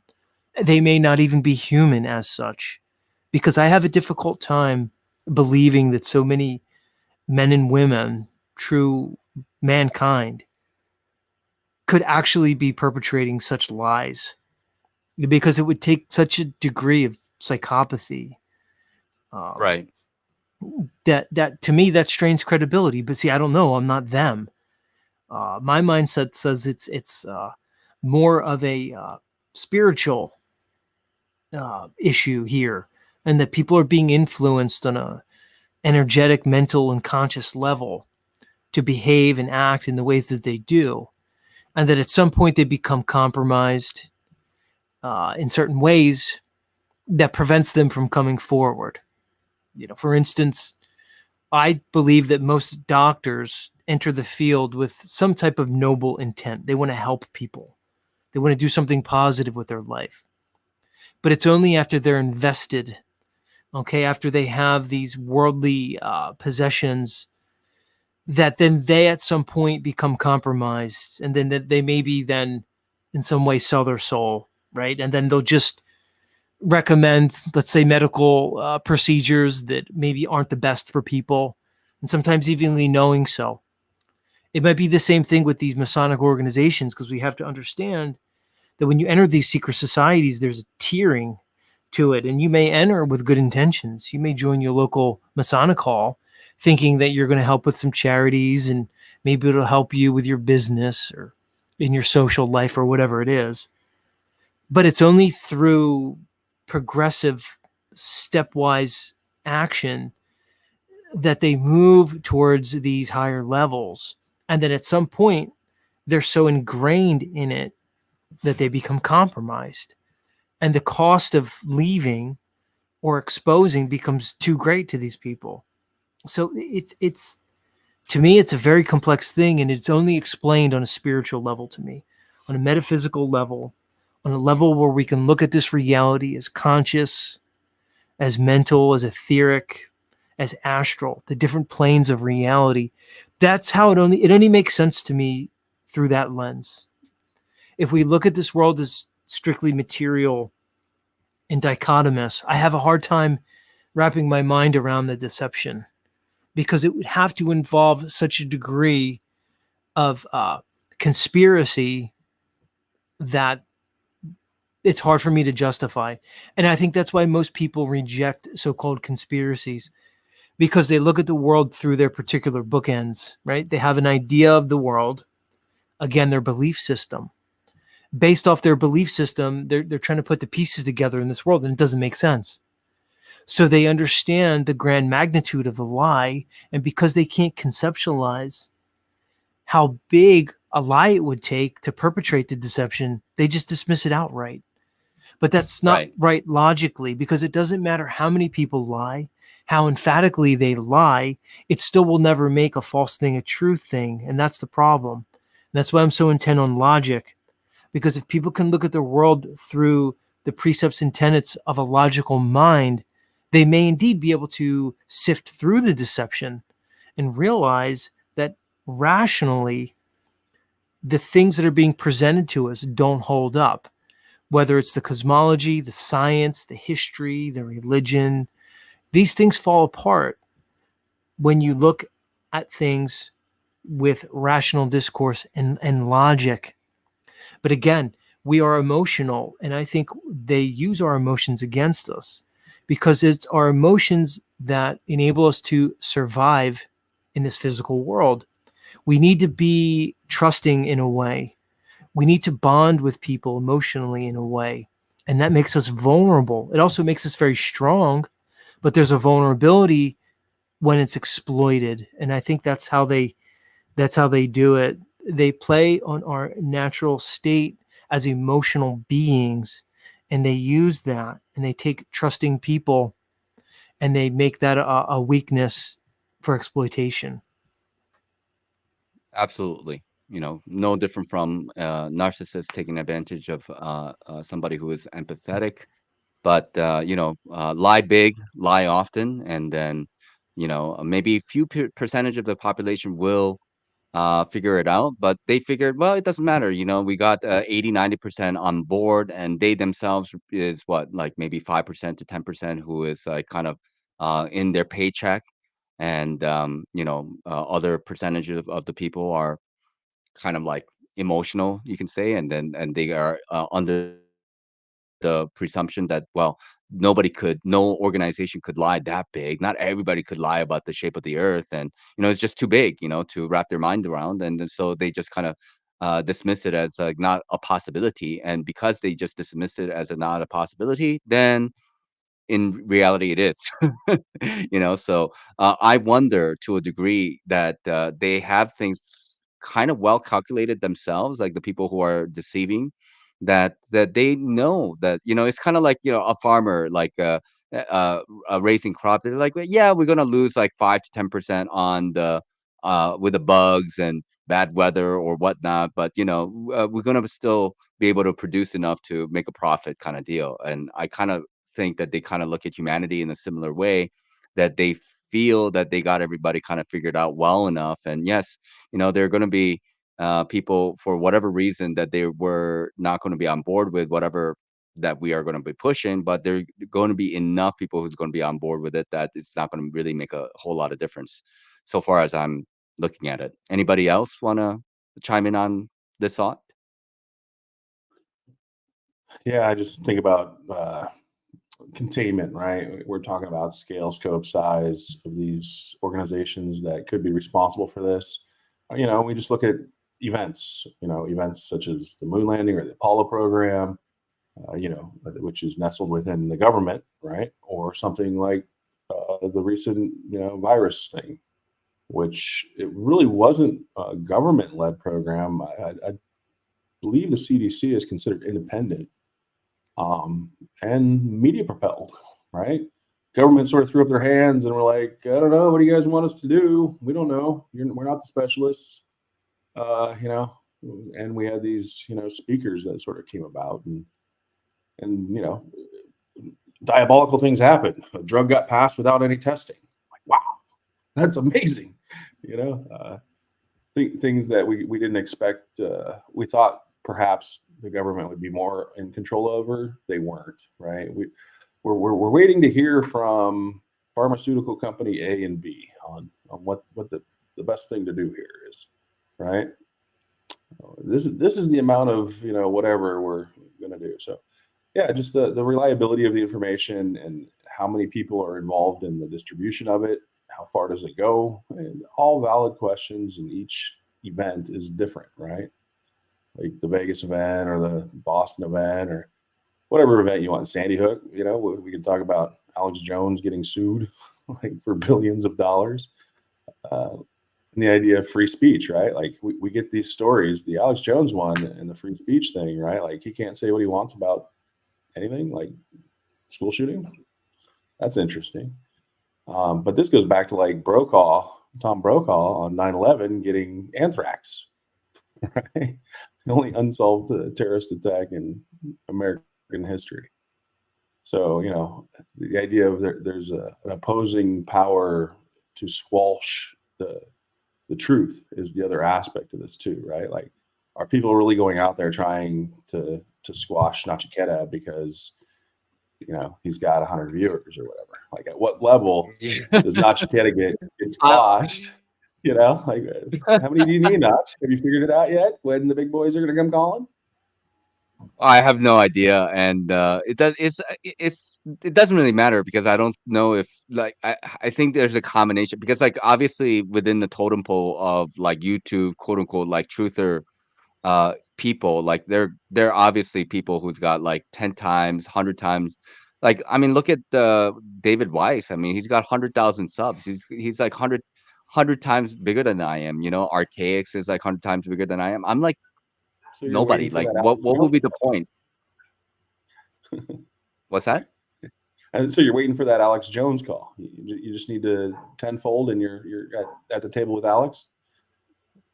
Like, so what Weiss they do is you see, Weiss is all over the place, right? He's getting like mainstream publicity. He's on major networks, but he's an outlier, and your point's well made, but Weiss is an outlier. So we can point to the outliers, but in general, they're not going to just outright restrict our speech. They're not going to just cancel Notch's channel or mine or somebody's, right? But they just do like tactics like shadow banning and things like that.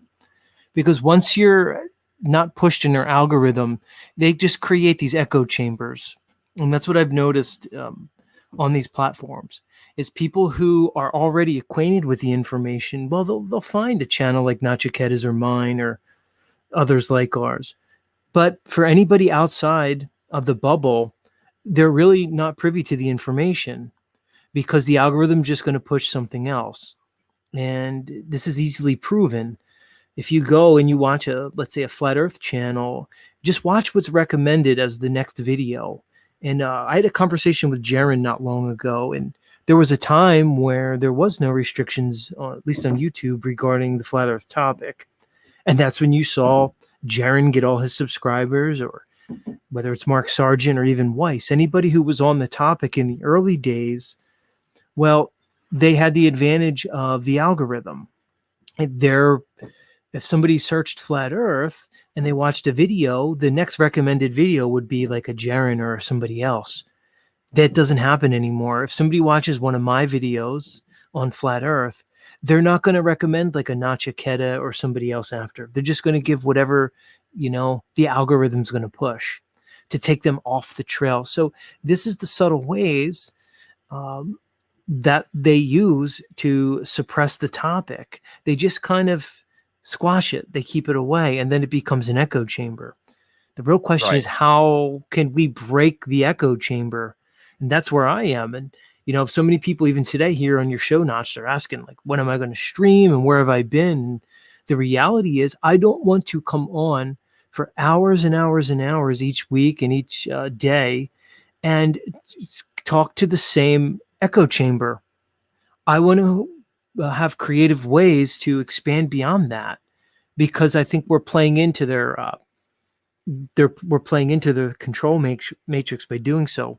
And even more so, what I see is even more insidious is the nature of the behavior of communities when they are marginalized. And what I see in the Flat Earth community in particular is a particular type of plantation mentality, because we are being suppressed, because there's a limited audience, I think it increases the divisiveness amongst the community, right? And then people start to feed off of each other. And I think that's a lot of the nastiness. If the content was allowed to grow, if the algorithms were functioning as they should, we wouldn't see this. Okay, you wouldn't see people that have channels for years and years that are not gaining subscribers whatsoever. That doesn't happen to anybody else in any topic. If you go on YouTube, if somebody wants to talk about, let's say, psychological disorders, or if they want to talk about any random topic, over time they will increase subscribers, and usually they'll do so in a way that's exponential. But you don't see that in these so-called truther communities. You see a stifling of the information. And I think it leads to some of the things that we're discussing. I think people become burnt out. People become dissatisfied. And a lot of people will give up. So this is such a complex thing, and it's very frustrating because there's such a pressure and a push in the other direction that voices who are expressing what they feel is truth are having an increasingly difficult time. And we're in a situation now where we could say that people choose the content we listen to, but if you study human behavior, that's not typically how people function. People are usually creatures of habit, and they usually tend to go along with consensus. So they have done a really fair job of marginalizing the so-called truth community, and I put that in quotes for whatever that is. But so it's a very difficult situation that we have. And I wanted to get back to this idea of the you brought up the COVID situation and the governments, and I would agree, but it begs the question, who's really in control here? Are the governments, really making the decisions if they can all basically be coerced into instituting the same protocols at the same time? Yeah, can we entertain Lou here for a minute? Let us amuse do we you, have to? Lou Do we Bass. have to? Do we have to? That's what he wants. No, we don't have to. I know he wants it, and I do want to. I mean, he doesn't come here very often, so let us. I will entertain you, Lou Bass. You don't have to, Z. So the question is, I'm dead serious. What would change if it were proven that they lied and the Earth is flat? What would change in this mess at Zetetic Warrior and Nachiketa or anyone? Well, I'll tell you what would change. Okay, Lou Bass. First of all, like if people woke up to the fact that they've been lied to about the world being actually flat and not a like a oblique sphere that's wobbling around in space and etc. Yes, it's true that we're still probably going to have to deal with money and we still have to pay taxes and there's shit that we got to do in the garden. But the fact of the matter is, so far as I see it, then people will be questioning, well, what the fuck is up with all this like money that's was spent on going to the moon or ISS and NASA and SpaceX? What the hell was that about? So people would actually question what that all was, right? As we do as flat earthers. So I would say there's a lot that would actually change if significant amount of people actually woke up to the fact that the Earth is flat rather than some oblique sphere that's wobbling around in space, going around the sun at 66,600 miles an hour. And that, this is one of the kind of Achilles heels, I would say, because it's tangible. It's not like the Mandela effect or some other, like, I don't know, nuanced conspiracies. It's something very tangible, provable, it's mathematical and scientific. So that's why a lot of people do pay attention to what's going on in the flat earth community, so far as I'm concerned. Anybody else want to entertain this question? So I'll entertain them, but here's why. Lou and I have had this conversation multiple times, and I'll just reiterate what I say to him every time. The idea, this flat earth thing, and I know it sounds silly to so many people. I'm going to give you guys a little secret. It sounds silly to me, this flat earth thing. But here's the thing. It's not my lie. See, I didn't lie to you about the earth. Okay, it's a silly lie. It's crazy, but it's not my lie. I always put it like this. It's like a bunch of kids. They're sitting around, right? And they're in 5th grade and they're talking about Santa Claus, right? And they're trying to figure out, is Santa Claus real? One kid's like, oh, well, I don't know. Mom Dad put the cookies out and the cookies were gone the next day. But then the other kid's like, yeah, but how could he really like fit down the chimney? And how could he make it to all the homes in one night? And the other kid's like, yeah, and how could reindeer fly? And other kids like, well, they could fly if they had magic. Here's my point. They're having a silly, goofy conversation. But it's not they that are silly. Somebody told them a stupid lie. A bunch of people told it to them. That was their reality. And they're just trying to figure out the truth. So here's the thing about flat earthers. Okay. I know it's a silly conversation, but it's not my silly lie. And if you want to know what would change if everybody woke up to it, well, how about this for anybody who asked that question? What one discovers when they realize that we've been deceived about the cosmology is that we are living in a creation, all right? That there's no Big Bang, and that the idea of macroevolution is a complete falsehood. Once one is under the understanding that they live in a created world, they necessarily understand that there was a creator. Call it God, call it source, call it whatever you want. This understanding that there's a creator goes against everything that is being presented to us through their so-called science, their academia, and their governments. They're presenting us with a world that is purely physical in nature. A world, again, that you and I and all of us evolved over billions of years from basically inanimate objects, all right, through a process of abiogenesis and macroevolution into the complex beings that we are. This is the world they're presenting. They're presenting a world that we live on an insignificant so-called planet in a small corner of the galaxy, which exists amongst infinite other galaxies in an ever-expanding universe. If you want to know what the flat Earth reveals, that's what it reveals.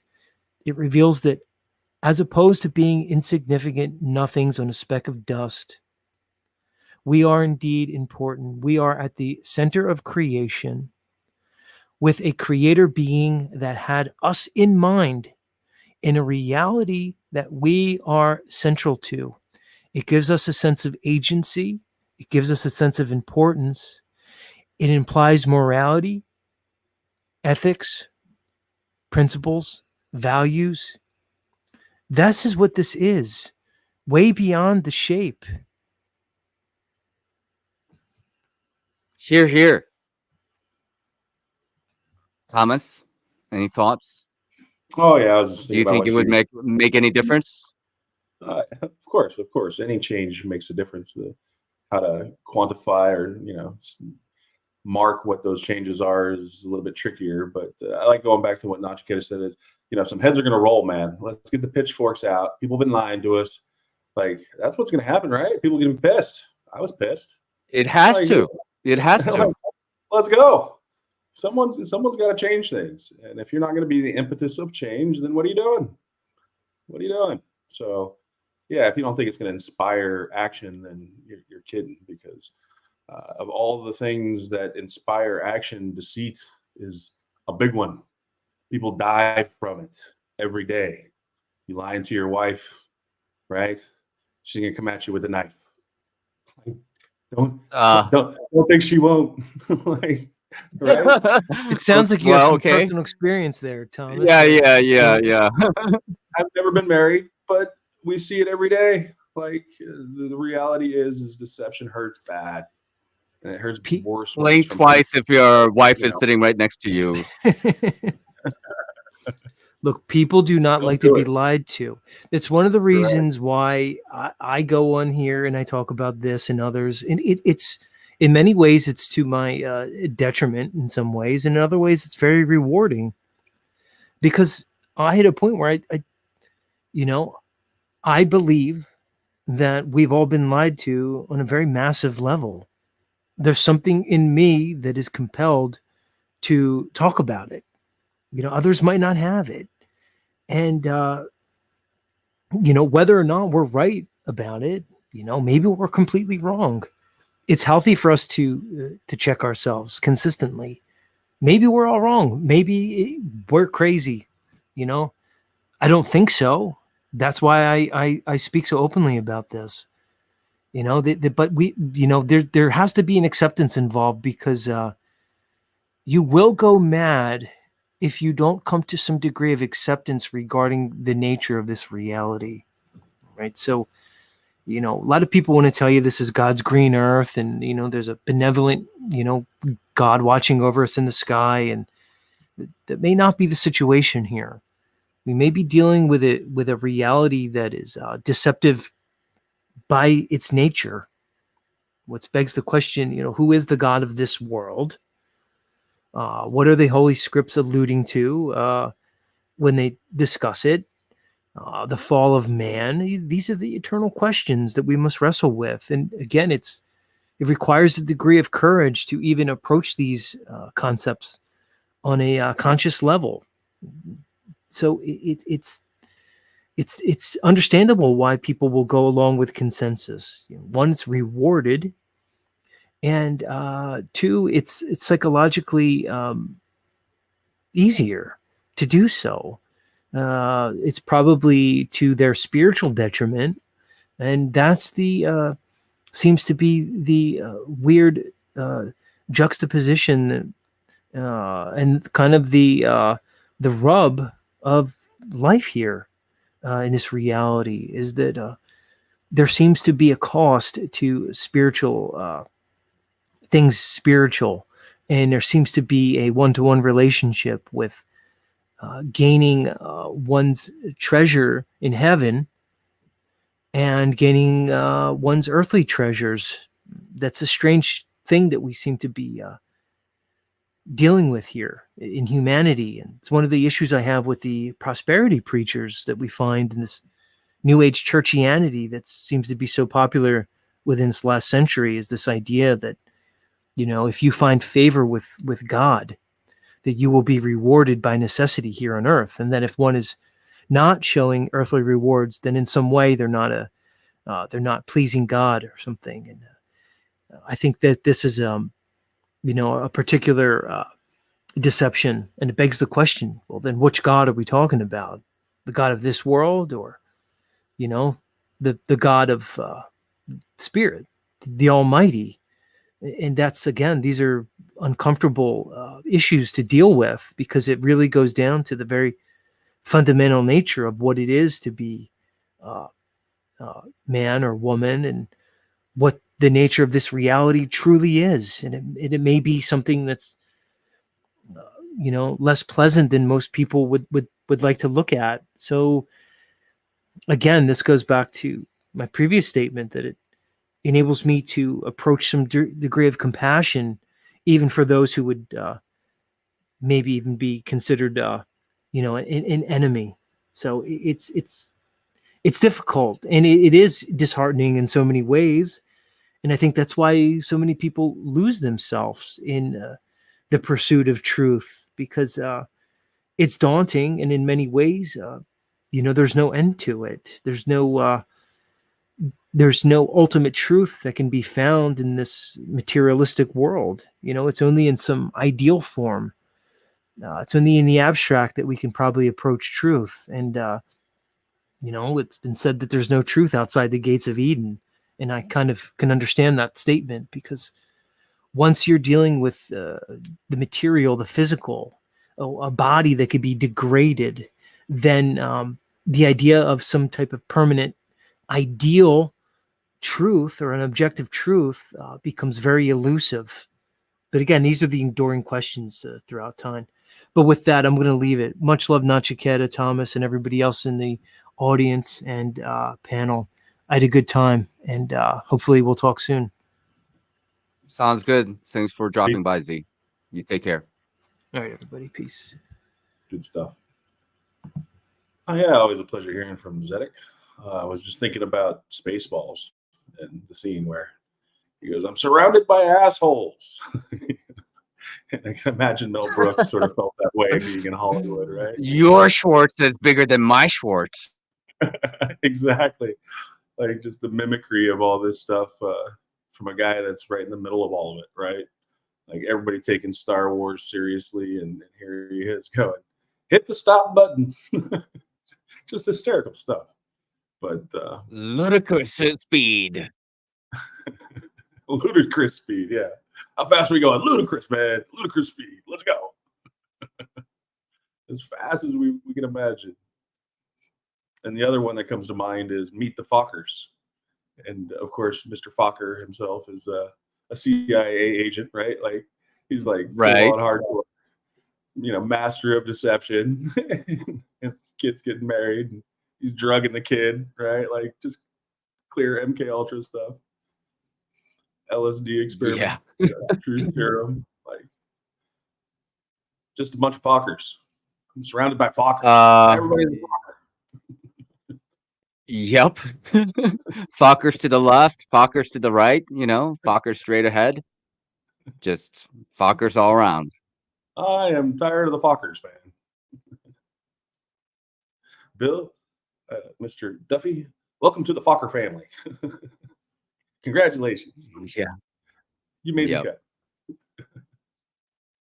Well, we'll see. Let's see where this goes. We still got a little bit of time to kind of iron things out and see if there's any kind of misunderstanding, right? And what we got here is a failure to communicate, right? So let's see what happens. I don't know. I try to be positive, but when you've been in this game for as long as we have, we know how things kind of pan out sometimes, and we're at an age now, like things are like not like what it was like 20 years ago for me, like I was just still like naive and trying to figure out what the fuck's going on. But like 20 years later, like, knee deep, neck deep into conspiracies and shit like this, it's like starting to feel like it's real. Like it's like fucking real, it's like right in your face real type of thing, Yeah, I was just thinking about some of the largest fundraisers, so to speak, in the flat earth community.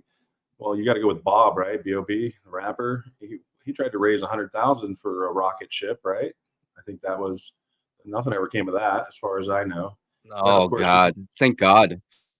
You remember that? I don't know how much did he raise? I thought it was quite a bit of money. I don't remember how much he raised. He disappeared completely. What happened to him? I have no idea. No clue. He's like gone. Like nobody hears from him like at all. Yeah, a lot of people disappeared like that. Talking about like following the story, the Mad Mike one, the guy that shoots himself up in a rocket ship. Well, next thing you know, that he's dead. It's like, oh, he killed himself doing that. Like, what? Okay. So you never know where these stories are going to go. Imagine that this, airplane going into Antarctica is going to end up being Malaysia flight, whatever, disappearing. Where'd they go? The great mystery. Maybe it's going to be a Titanic scenario, right? They're going to hit an iceberg. Like, let's see what happens. Yeah. Yeah. Yes, indeed. That's what else can we do? We can just kind of chip away at it the best we can and just chug along, the best we can, just trying to wobble along, and just do whatever we can to keep our head above water and just live life. What else? And I think one thing that is being discounted about this is flat earthers are genuinely curious about Antarctica. And if you are going that deep into Antarctica, you will see some unique phenomena. There's no doubt about it, right? Talking about the 24-hour sun or whatever. And I would say that, hell, if flat earthers are going down there and they're bringing cameras and stuff, I don't care what the reason is. They're there. That's great. Let's see it. Maybe we can learn something from people that, are being transparent about it, like doing a live feed or live uploads or unedited video. All that stuff would be great. Let's see it. But yeah, to put it under the context that, we're going to prove the shape of the earth is just ridiculous. But, it's neither here nor there. And that's why the story is interesting to follow. Yeah. Yep. Yep. I'm with you. All right. Any final thoughts before we call it an evening? At least for me, it's about 9 in the morning or 11 in the morning, actually, at the moment. So probably about my bedtime, I hear that. Well, yeah, final thoughts would be thanks for the platform. Of course, I did not pay to come on here. I know someone mentioned earlier that they gave you some money. You do not have to pay. No. You don't. Like, he's not charging anybody. It doesn't work like that. Exactly. So anybody out there listening, if you want to, express how you feel about this whole mess, and he's doing an open panel, I think it's awesome. And that's really the most fair thing he can do, right? Like, Nachi's going to schedule guests. Let's put on a proper show, but this is a real pleasure and a treat in this community for people to actually have a voice, no matter where they are in their journey. I think that's great, and not get judged for it. That's cool. Peace.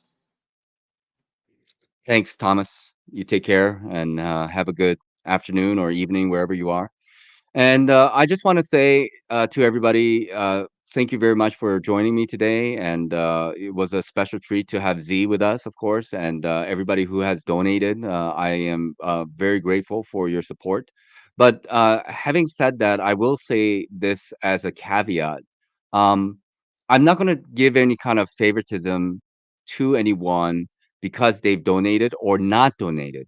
I'm going to try to be fair to everybody. I want to try to be patient with everybody. But if I do think that people are being unreasonable, whether they donated or not, I will call it out for what it is. Simple as that. So I how would I say, like, to say that the donations won't make any difference in my objective reality would be a lie. But I would like to be mindful, at least to myself and to other people, that, despite the donation, if people are behaving in a way on panel or in the chat that is not gentlemanly or reasonable or whatever, I'm going to have to deal with that for what it is. That's all. So yeah, I think that's all I really need to say about that. But besides that, um, like, I do appreciate, of course, people's help, and I do appreciate the attention, and I do appreciate, and I'm grateful for the fact that people are coming and learning and exchanging ideas and interacting with each other. I think these are all great things. Um, but at the same time, like, when we get down to the reality of the matter is that I do genuinely believe that change is coming, and this is part of my conversation with Michelle Gibson, and she also believes that change is inevitable. And who's to say, this what we are doing is not part of that change? I genuinely believe so. Like, one grain of sand can tip the scale, type of deal. And maybe I'm being optimistic, and maybe I'm being a little bit, you know, um, feeling like, oh, like, each individual has weight, each individual has say, each individual has influence in their life and the lives of others who are near them. And of course, love and kindness is a important factor to live life in the right way. But at the same time, we have to understand that we need to have our borders. We need to wake up. And one of the things I really genuinely agree with um, Zetetic Warrior is that, we got to be a little bit more on the logical side. We got to be kind of we got to be a little bit hard in the sense of, like, hey, this is what reality is, and we have to be honest with ourselves, and not get caught up in, like, word salads or mumble jumbles or anything like that. It has to be clear, concise, understandable, and I think that's the way to do it. And the reality also is that when enough people wake up to the fact that we've been lied to, the people who are responsible, their head is going to roll. I have no doubts about that. And they know it. They know they have to be all in on it. Whatever money that they made, they have to reinvest into the deception. And, like, because they want to live longer. They want to hold on to their lives a little bit longer. But the truth of the matter is, they've been lying to people. And what is the right punishment for what they've done to humanity of lying to people and causing people to go to wars and kill each other and maim each other and hurt each other and all kinds of stuff that's been going on for a very, very long time. I would say again, and I don't say this lightly, a bullet to the head is mercy enough. If I really had it my way, um, maybe it wouldn't be so easy. But, like, really, like, we got to clean house. And who is the God of this world? Yes, okay, I will agree that and concede that God gave some reign to Satan, and if it really came down to God versus Satan, it's not a contest. There's no arm wrestle between Satan and God. But I think there is an element of God wanting us to rise up to our potential as individuals and as humanity, and not just kind of like shrivel up into a husk of a man or a woman that they want us to become, be used up, spat out, and rinse and repeat type of deal. So to me, um, like we have to keep plugging along and trucking along and try to chip away at it as much as we can, and more people who are looking and paying attention to this particular issue or any other pertinent issue. And other issues are going to be talked about here though too. Like I think next week we will do a little presentation about um, the people who are invading in Europe and America as well, and that is another topic that needs to be talked about, and how that fits into the agenda of creating this divide and conquer that we are seeing ourselves. So with that, I really appreciate everybody being here, and thank you again for your time and attention. And I hope to see you guys all very soon, maybe tomorrow. Yes, tomorrow I have something set up with Raphael, so we'll do a little bit of a watch party and have a good evening, I guess, most of you, or good morning wherever you guys might be. It is 7:20 in the morning over here, so have a good one. Bye for now.